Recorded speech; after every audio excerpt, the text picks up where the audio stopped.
प्रथम अध्याय में हमने देखा कि किस प्रकार आटा पीसकर बाबा ने विसूचिका हैजा के रोग के प्रकोप को रोका तथा उसका उन्मूलन किया था।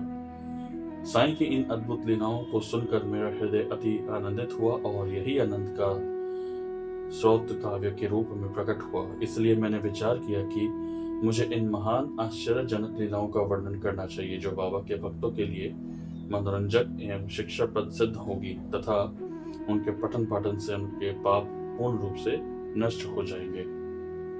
इसलिए मैंने बाबा की पवित्र जीवन गाथा और मधुर उपदेशों का लेखन प्रारंभ कर दिया जो इस जीवन व भविष्य को आनंदित कर देंगे।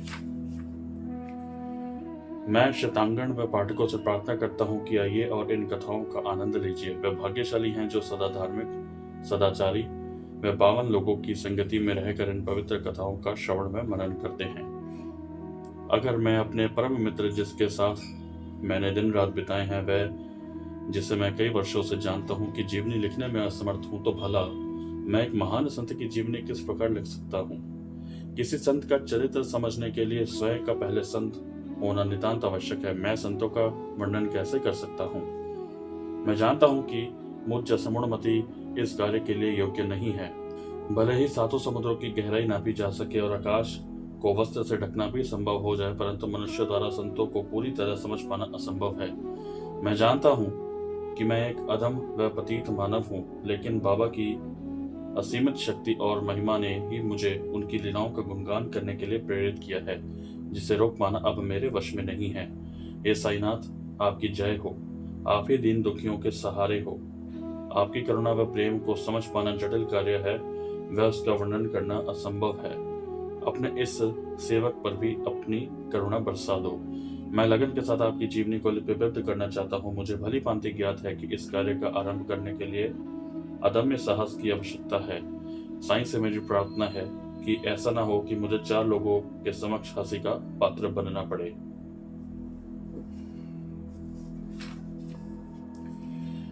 श्रीदास गणु महाराज ने भी श्री साईं बाबा की अद्भुत लीलाओं पर कई मधुर कविताओं की रचना की है जिन्हें पढ़कर भक्तगण आनंदित हो जाते हैं। अमीदास भवानी मेहता ने भी प्रेम व भक्ति के साथ बाबा की महान व अद्भुत कथाओं को गुजराती में प्रकाशित किया है। गुजराती पाठकों के लिए वे अति रुचिकर व शिक्षाप्रद है।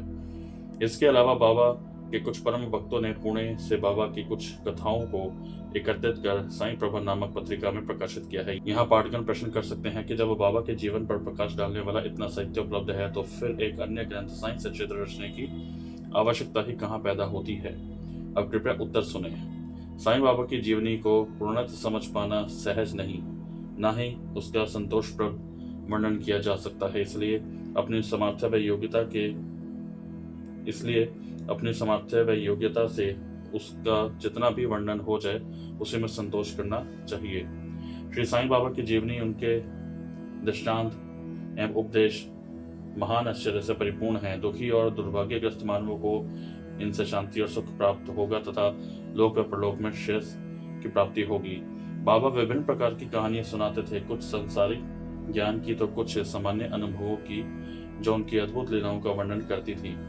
जिस प्रकार असंख्यन वैदिक कथाएं बहुत प्रसिद्ध हैं, उसी प्रकार बाबा द्वारा सुनाई जाने वाली अनेक कहानियां अर्थपूर्ण व लुभाने वाली होती थी। श्री साईं बाबा के उपदेशों का जो वैदिक शिक्षा के समान ही मनोरंजक और शिक्षाप्रद है, एकाग्रता पूर्वक श्रवण मनन करने से भक्त भूख प्यास को भूल जाता है, वह उसे आत्मसंतुष्टि प्राप्त हो जाती है। इसकी तुलना में अन्य सभी सुख सुविधाएं एक तिनके के समान प्रतीत होती हैं। यह सोचकर ही मैंने चरित्र की विभिन्न कथाओं को संकलित करके एक हार रूप में पिरोना प्रारंभ कर दिया, वह उसे बाबा को ही भेंट करने की सोची। साथ ही यह विचार भी आया कि मेरे लिए सबसे उत्तम साधना भी केवल यही है। साधारणतः इन कथाओं के कुछ शब्दों का भी अगर कानों द्वारा श्रवण कर लिया जाए तो दुखी और दुर्भाग्यग्रस्त मानवों के कष्टों का तुरंत अंत हो जाता है। अगर भोले भाले भक्त श्रद्धा व भक्ति के साथ एकाग्रचित होकर पूरी कथा का श्रवण मनन करेंगे तो वे अवश्य ही सरलता से इस भवसागर को पार कर लेंगे। कई वर्षों तक लगातार बाबा की लीलाओं को देखने के बाद उन्हें भोले भाले भक्तों के लाभ के लिए एकत्रित कर लिपिबद्ध करने का विचार मेरे मन में आया। जो सीधे साधे प्राणी श्री साईं बाबा के दर्शन से अपने नेत्र सफल करने के सौभाग्य से वंचित रह गए हैं, उनके लिए इससे चरित्र की कथाएं अति आनंददायक होंगी। ऐसे विचार मेरे मन में आए जिन्हें मैंने माधवराव देशपांडे उपनाम श्यामा से कह दिया, परंतु अभी भी मेरे मन में यह दुविधा थी कि ग्रंथ लेखन का यह कार्य क्या मैं कर पाऊंगा, क्योंकि मैं जीवन के 60 वर्ष पहले ही पूरे कर चुका था और 60 साल की आयु में इस शरारती मन की प्रवृत्ति जटिल समस्याएं व अड़चनें पैदा करने की अधिक हो जाती है। इसके अलावा शरीर की कमजोरी भी कार्य को जोश खरोश से पूर्ण करने में रुकावट पैदा करती है और सोचता हूँ कि यह सब कहीं अस्पष्ट शब्दों का संकलन होकर ही न रह जाए। मेरे मन में विचार आया कि जिन लीलाओं का मैंने दिन रात अनुभव किया है उन्हें एकत्रित कर लिपिबद्ध करना चाहिए। इनका निरंतर गहन चिंतन और मनन करने से ही मेरे मन को शांति प्राप्त हो जाएगी। मेरी इच्छा थी कि मैं भक्तों के समक्ष बाबा द्वारा कहे वचनों, उपदेशों व दृष्टांतों को प्रस्तुत करूं, जिनका प्रतिदिन जीवन में पालन करने से वे हमारे चित्त में बस जाएंगे, वे हमें संतुष्टि प्राप्त होगी। इस सब में मेरा कुछ भी नहीं, यह तरंग पूर्णतः साईनाथ की ओर से ही है। जो कुछ प्रेरणा वे देते हैं मैं वैसा कह देता हूँ।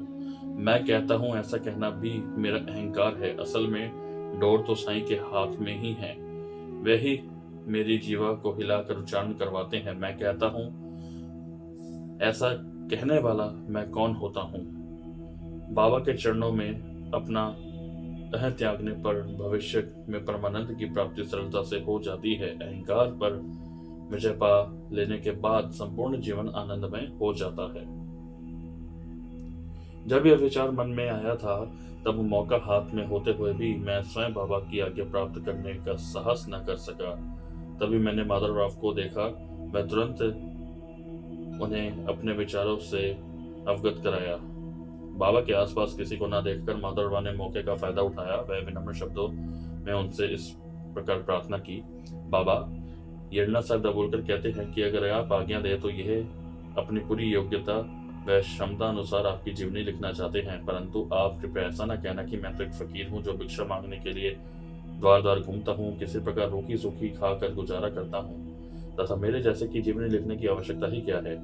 इससे केवल खिल्ली ही उड़ेगी। प्रभु, आप तो अद्वितीय हीरे के समान है जिसे आभूषण में जड़ा जाना चाहिए। अगर आप आज्ञा देंगे व सहायता करेंगे तो ग्रंथ लेखन का कार्य स्वयं ही पूर्ण हो जाएगा और आप स्वयं ही सभी बाधाओं को दूर कर ग्रंथ लेखन का कार्य मुझसे करवा लेंगे।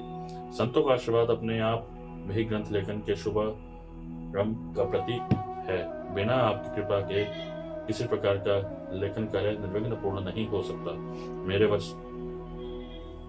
मेरे विचारों को जानकर साईं समर्थ को दया आ गई और बोले, तुम्हारी इच्छा पूर्ण हो जाएगी। मैंने तुरंत अपना मस्तक बाबा के श्री चरणों में रख दिया। बाबा ने आशीर्वाद देकर अपना वृद्ध हस्त मेरे मस्तक पर रखा व प्रसाद में मुझे उदी दी।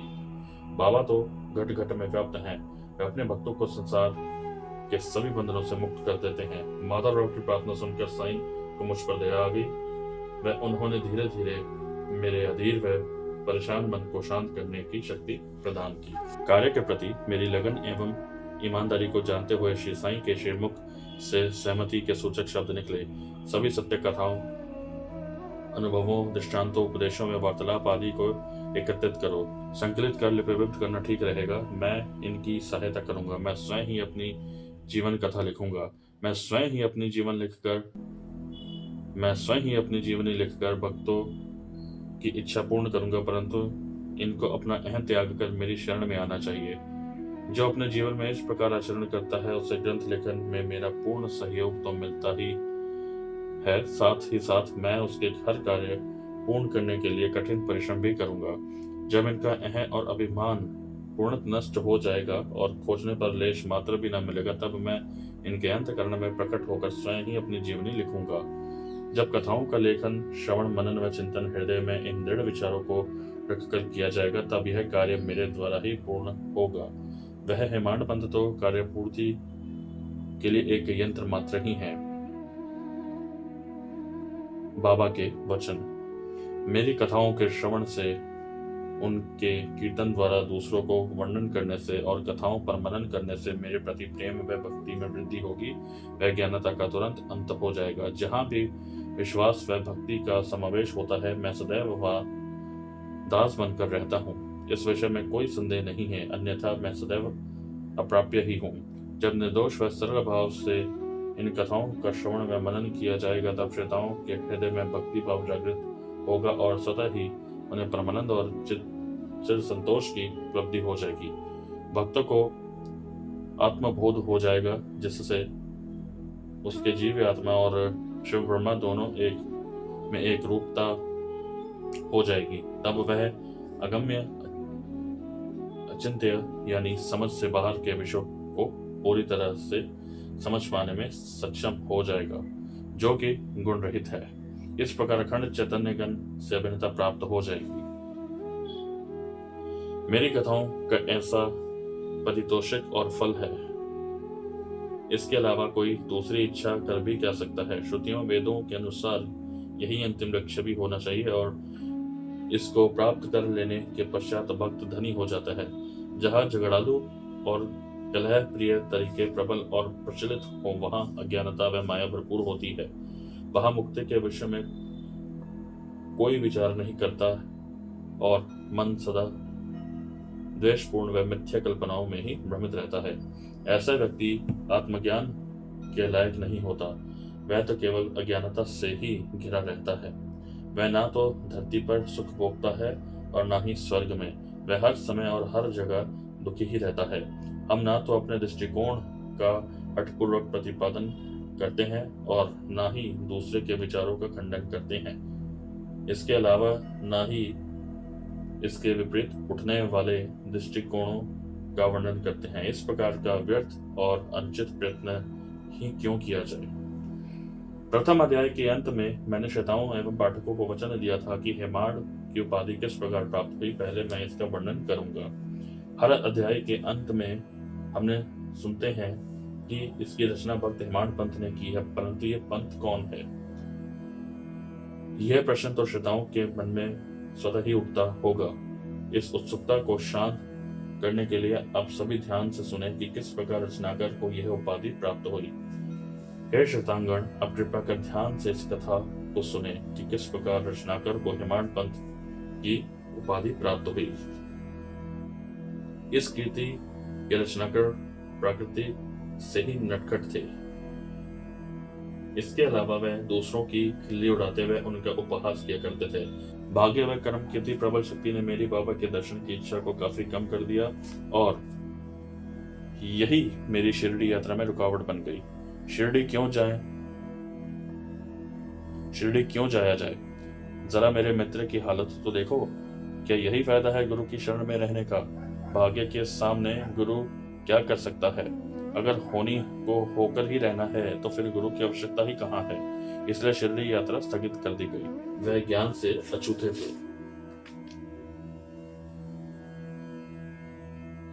वह सदगुरु की आवश्यकता व महानता को नहीं जानते थे। वह दुष्ट प्रकृति के थे। उन्हें अपने ज्ञान पर अभिमान था। वह किसी से भी बहस करने के लिए तैयार रहते थे। फिर भी उनके भाग्य की रेखा इतनी प्रबल थी कि अपने अच्छे भाग्य के कारण स्वयं न चाहते हुए भी उन्हें श्री साईं बाबा के चरण कमल के दर्शन का सौभाग्य प्राप्त हो गया। अगर श्री काका साहेब दीक्षित व नाना साहब चांदोरकर जैसे महान भक्तों का पूर्व जन्म से हेमाड़ ऋणी ना होते तो क्या वे कभी शिरडी जा पाते?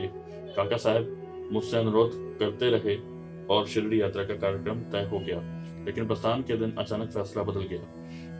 इस लेखक के एक घनिष्ठ मित्र थे जिन्होंने किसी गुरु से दीक्षा ले रखी थी। वह एक समर्पित गुरु पुत्र थे। जब वह लोनावला में थे तो अपने परिवार के साथ एक अजीब परिस्थिति में फंस गए। स्वास्थ्य के लिए रुचिकर स्थान होने के बावजूद उनका इकलौता पुत्र, जो पूर्णतः स्वस्थ हृष्ट पुष्ट व सदाचारी था, अचानक तेज ज्वर के कारण रोगग्रस्त हो गया। सभी संभव आदि भौतिक और आध्यात्मिक उपचार किए गए, यहाँ तक कि गुरुदेव को भी बुलाया गया। वह उन्हें बालक के सिरहाने बिठाया गया, परंतु अंत में उन्होंने भी सबको चकमा ही दिया। ऐसी संकटपूर्ण घड़ी में गुरु को बालक के समीप मुसीबत को टालने के लिए बिठाया गया था, परंतु सब बेकार ही गया। ऐसे दुख भरे समाचार को सुनकर मेरा मन दुखी व अशांत हो गया। जब गुरु इकलौते बालक के प्राण की भी रक्षा करने में असमर्थ है तो उनकी उपयोगिता ही क्या है? सब डिविजनल ऑफिसर नाना साहब चंदोरकर बसई के दौरे पर जा रहे थे। वे ठाणा से दादर पहुंचने तथा बसई को जाने वाली गाड़ी की प्रतीक्षा कर रहे थे। बसई जाने वाली रेलगाड़ी आने में अभी 1 घंटे का समय था, इसलिए समय के सदुपयोग करने का विचार नाना के मन में आया। यह विचार मन में आते ही बांद्रा को जाने वाली लोकल ट्रेन स्टेशन पर आई और नाना उसमें बैठ गए। उनके बांद्रा पहुंचते ही उनका संदेश मुझ तक यानी कि हेमाड पंत तक पहुंचा और मैं उनसे मिलने चल दिया। उन्होंने तुरंत शिरडी के विषय में मुझसे पूछा। नाना साहब ने कहा, तो तुम साईं के दर्शन के लिए कब निकल रहे हो? शिरडी यात्रा के संबंध में इतनी सुस्ती क्यों? शिरडी प्रस्थान में देरी क्यों? ऐसा क्यों है कि मन में आपने जो ठाना उसके प्रति दृढ़ता ही नहीं? नाना की उत्सुकता देखकर मुझे अपने आप पर बहुत शर्म आई। बिना कुछ छिपाते हुए मैंने उन्हें मन में उठने वाले अस्थिर विचारों के बारे में साफ साफ बता दिया। यह सुनकर नाना ने मुझे उचित तथा सुखदायी तर्क दिया। उसे सुनकर मैं प्रसन्न हो गया और मेरे मन में शिरडी जाने की इच्छा फिर से जागृत हो गई। मुझसे जल्द शिरडी जाने का प्रण करवा कर ही नाना वहां से गए। मैंने भी तुरंत ही शिरडी जाने का विचार कर लिया और घर चल दिया। सामान बांधकर और जरूरी इंतजाम करके मैं उसी शाम शिरडी के लिए रवाना हो गया। यह विचार कि सायकाल वाली गाड़ी दादर पर रुकेगी, मैंने दादर तक का टिकट खरीद लिया। जैसे ही मैं गाड़ी में चढ़ा, जो अभी बांद्रा पर ही खड़ी थी, एक यवन मेरे डिब्बे में आया। जिस प्रकार भोजन के पहले ग्रास में मक्खी का गिरना अशुभ होता है, ठीक उसी प्रकार मेरा दादर तक का टिकट खरीद देना भी शुरू में ही मेरी अशुभ यात्रा का लक्षण था। मेरा सारा सामान देखकर उसने मुझसे पूछा कि यह यात्रा कहाँ तक की है। मैंने कहा, मैं दादर से मनमाड़ के लिए गाड़ी पकड़ूंगा। उसने तुरंत मुझे चौकस करते हुए कहा कि दादर पर मत उतरना, डाक गाड़ी वहां नहीं रुकती, सीधे विक्टोरिया टर्मिनल जाओ। अगर ये चेतावनी सही समय पर ना मिली होती तो मैं दादर से सही गाड़ी ना पकड़ पाता और फिर मेरा पहले से ही अशांत मन अनेक प्रकार की शंका कुशंकाओं से गिर जाता। पर उस दिन तो शिरडी जाने का सुनहरा अवसर मेरे भाग्य में था, इसलिए बीच में घटने वाली सभी घटनाओं ने मेरे मन के अनुकूल मोड़ ले लिया, जिसकी मुझे बिल्कुल कल्पना भी नहीं थी। अगले दिन सुबह के 9 या 10 बजे मैं शिरडी पहुंच गया। बहुत साहब दीक्षित वहां पहले से मेरी प्रतीक्षा कर रहे थे। यह घटना सन 1910 में घटी। उस समय बाहर से आने वाले भक्तों के ठहरने के लिए साठेवाड़ा ही एकमात्र स्थान था। तांगे से उतरने पर मैं साईं बाबा के दर्शन के लिए बड़ा ललायत था। उनके चरणों में गिरकर प्रणाम करने के लिए इंतजार करना बहुत कठिन लग रहा था। खुशी की लहरें मेरे मन में हिचकोले खा रही थी। उसी क्षण तात्या साहेब नूलकर साईं बाबा के एक परम व जाने माने भक्त मस्जिद से लौटे ही थे और मुझसे बोले, जल्दी दर्शन कर लो। बाबा अपने भक्तों के साथ बाड़े के कोने तक पहुंच चुके हैं। अभी केवल उनका प्रारंभिक दर्शन धूल भेंट फौरन ही कर लो, क्योंकि फिर वे लेंडी को चले जाएंगे।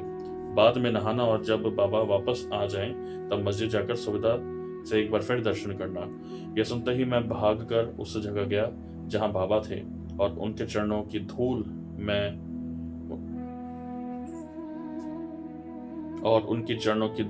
उनकी चरण वंदना की। मेरी प्रसन्नता का पारावार न रहा। नाना साहब ने पहले ही मुझे बाबा के विषय में बता दिया था, परंतु स्वयं मैंने उनमें उससे कहीं अधिक देखा। उनके दर्शन से मैं स्वयं को खुशकिस्मत समझता हूँ। लगता है कि जैसे आंखों का उद्देश्य ही पूर्ण हो गया हो। इससे पहले ना तो मैंने बाबा के इतने सुंदर रूप के विषय में सुना था और ना ही उसके दर्शन किए थे। उन्हें अब देखकर मेरी आंखें शांत हो गई हैं। क्षुधा और तृषा की सुधि जाती रही। मेरा शरीर उल्लसित सा हो गया। जिस क्षण से उनके चरणों का स्पर्श प्राप्त हुआ, जिस प्रेम भाव से उन्होंने मेरे बारे में पूछा, उसी क्षण से मेरे जीवन में एक नूतन आनंद प्रवृत्त होने लगा। एक नई उमंग आ गई। मैं उनका सदा के लिए ऋणी हो गया। उनका यह उपकार मैं कभी भूल ना सकूंगा। न जाने कैसे मैं उनके ऋण से मुक्त हो सकूंगा। मैं सदा उनका स्मरण कर उन्हें मन ही मन प्रणाम किया करता हूँ। साईं महाराज से यह भेंट केवल मेरे गत जन्मों के अनेक शुभ संस्कार एकत्रित होने के कारण ही हो पाई। यदि आप श्री साईं बाबा को दृष्टि भर कर देख लेंगे तो आपके संपूर्ण विश्व आपको संपूर्ण विश्व ही साई में दिखलाई पड़ेगा। शिरडी पहुंचने के प्रथम दिन ही बाला साहेब भाटे तथा मेरे बीच गुरु की आवश्यकता पर वाद विवाद छिड़ गया। स्वतंत्रता त्याग कर पराधीन क्यों होना चाहिए? जब कर्म करना ही पड़ता है तब गुरु की आवश्यकता ही कहाँ रही? अपने अपने मत के प्रति हठ व लगाव दोनों पक्षों में बराबर का था। इस प्रकार क्रोधपूर्वक वाद विवाद चलता रहा। सामने वाले पक्ष का पूर्ण विश्वास था कि चाहे कोई पंडित वेदों का पूर्ण ज्ञाता हो, परंतु गुरु की कृपा के बिना उसकी मुक्ति केवल पुस्तकों तक ही सिमट कर रह जाएगी। भाग्य या स्वतंत्र इच्छा में से कौन प्रबल है? इस विषय पर गर्मागर्म बहस जारी रही। मैंने कहा, जब आपका झुकाव प्राप्त भाग्य के प्रति ही है तो फिर क्या हो सकता है? मेरे विरोधियों ने बहस करते हुए कहा कि जो विधि लिखित है उसे टाला नहीं जा सकता। भाग्य में जो लिखा है वह घटित होकर ही रहेगा। इसमें उच्च कोटि के महापुरुष व घमंडी व्यक्ति भी असफल हो गए हैं। यह बहस अधूरी ही रही, उससे कुछ भी फल न मिल सका। मुझे अगर इस सौदे से कुछ मिला तो वह था कि मेरी मानसिक शांति भंग हो गई। मुझे तो केवल यही मिला। बाद में जब हम औरों के साथ मस्जिद गए तो जरा सुने कि बाबा ने काका साहब से क्या पूछा। वह बोले, साठेवाड़ा में क्या चल रहा था, किस विषय में विवाद था? फिर मेरी ओर दृष्टिपात कर बोले, इन हेमाड़ पंथ ने क्या कहा? मैं मन ही मन बहुत हैरान हुआ, क्योंकि साठेवाड़ा और मस्जिद में पर्याप्त अंतर है, इसलिए बाबा को इस वाद विवाद का ज्ञान कैसे हो गया? साथ ही बाबा के तीखे शब्द सुनकर मैं शर्म से झुकाकर मौन रह गया और सोचने लगा कि क्या पहली भेंट में ही मुझे इस प्रकार का अनुचित व्यवहार करना चाहिए था। मुझे महसूस हुआ कि यह सुबह गर्मा गर्म वाद विवाद का ही नतीजा था, जिसके फलस्वरूप बाबा ने मुझे हेमाड़ पंथ नाम से संबोधित किया। संभवतः इसी घटना के कारण बाबा को हेमाड़ का स्मरण हो गया हो। देवगिरी के महान यादव राजा और दौलताबाद के जादव एक ही थे। 13वीं शताब्दी में उनके राज्य की समृद्धि ने महाराष्ट्र के गौरव को काफी अधिक बढ़ाया। उनके एक राजा महादेव वीर, शक्तिशाली और सर्वसत्ताधारी थे। उनका भतीजा भी अपने साहस व सदाचारी कार्यों के लिए उतना ही प्रसिद्ध था। भतीजे का नाम राम राजा था। यादव राजवंश के मुकुट में वे कलगी के समान सुशोभित थे। हेमाद्री इन दोनों के विख्यात मंत्री थे। सर्वगुण संपन्न हेमाद्री विद्वान और विलक्षण प्रतिभा के धनी थे। ब्राह्मणों के संरक्षक व हितकारी हेमाद्री धर्मशास्त्र के लेखक तो थे ही, साथ ही उन्होंने प्राचीनतम आचार संहिता का भी क्रमबद्ध संगोपांग निरूपण किया था, जो श्रुतियों और स्मृतियों के अनुकूल था। हेमाद्री ने चतुर्वर्ग चिंतामणि की महान ग्रंथ रचना भी की थी, जिसके 4 अध्यायों में धार्मिक व्रत, रीति रिवाजों, दान, तीर्थ यात्रा व मोक्ष विषयों का वर्णन है। उन्होंने ही हिसाब किताब रखने का नवीन प्रणाली निकाली थी और बही खाते की पद्धति को जन्म दिया था। संस्कृत भाषा के शब्द हेमाद्री पंथ को मराठी प्राकृत भाषा में हेमाड़ पंथ कहा जाता है। वह उस समय के कुशल व प्रवीण राजनीतिज्ञ के रूप में प्रसिद्ध थे, परंतु वे वस्त गोत्र के थे और मैं भारद्वाज गोत्र का था। उनके 5 प्रवर थे और मेरे 3। वे यजुर्वेदी थे और मैं ऋग्वेदी था। वे ज्ञानी थे और मैं अज्ञानी था। उनका संबंध यजुर्वेद की मध्यान्ह शाखा से था और मेरा ऋग्वेद की शाक्य शाखा से था। वे धर्मशास्त्र के ज्ञाता थे और मैं पूर्णतः ज्ञानी था। वे ज्ञानी और विद्वान थे और मैं अयोग्य व मूर्ख था। इसलिए मुझ अयोग्य को इस विशेष उपाधि से विभूषित करने का क्या तात्पर्य? वह एक चतुर व कुशल राजनीतिज्ञ थे तो मैं एक अज्ञानी मूर्ख और मंदमती था। वह संस्कृत भाषा में रचित अपने उत्तम काव्य राज प्रशस्त के लिए प्रसिद्ध थे और मैं एक सीधी सादी कविता लिखने में भी असमर्थ था। वह लेखन कला में निपुण थे और मैं अज्ञानी मूर्ख। वे धर्मशास्त्र के विद्वान थे जबकि मेरी समझ बहुत ही कम थी। उनके पास भिन्न भिन्न कविताओं का संग्रह लेखन कल्पतरु था और मैं बाबा का एक अज्ञानी बालक था जो कि एक छोटी कविता की रचना करने में भी असमर्थ था। यह वह समय था जब गौरा कुम्हार, चोखा महार, स्वादामली, निवृत्तनाथ, ज्ञानेश्वर, नामदेव व अन्य भागवत धर्म को बढ़ावा दे रहे थे। वह चरम सीमा पर थे। मेरी चतुराई की प्रशंसा में ही मुझे इस विशेष उपाधि से विभूषित किया गया। ऐसा बिना किसी उद्देश्य के नहीं किया गया था। बाबा द्वारा प्रयोग किए गए तीक्ष्ण शब्द मेरे अहंकार व अभिमान को चूर करने के लिए ही किए गए थे। मैं अपने अधक्षरे ज्ञान के कारण ही अकड़ में था, परंतु बाबा ने ठीक समय पर मुझे चेतावनी देकर जैसे मेरी आंखों में औषधि डाल मुझे मेरी कमी दिखाकर मेरी आंखें खोल दी।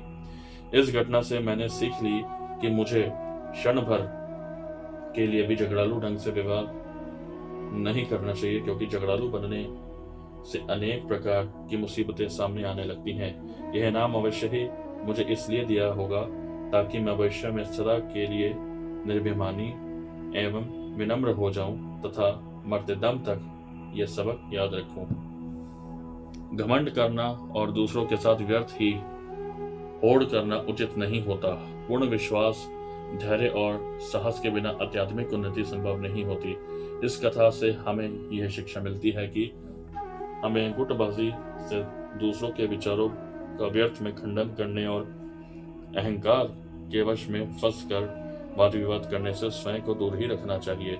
इस प्रकार मैंने ग्रंथ लेखन का अध्याय यह किसके लिए लिखा जा रहा है, इसका मुख्य विषय के साथ संबंध और लेखक को मिली अर्थपूर्ण उपाधि हेमाड पंथ का विवेचन कर दिया है। हेमाड पंथ श्री साईं के चरणों में अन्य कथाओं को क्रम से रखेंगे।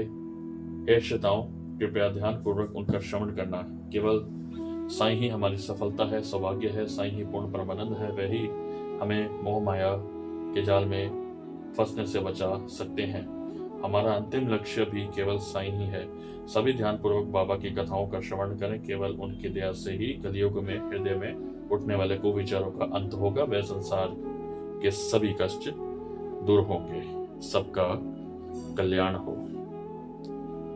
यहाँ श्री साईं समर्थ सचित्र का दूसरा अध्याय ग्रंथ लेखन का अध्याय एवं ग्रंथ रचनाकर का नामकरण संपूर्ण होता है, जिसकी रचना भक्त हेमाड पंथ ने सदाचारी व संतों की प्रेरणा से की है। श्री सच्चिदानंद सद्गुरु साईनाथ महाराज की जय। ओम साई।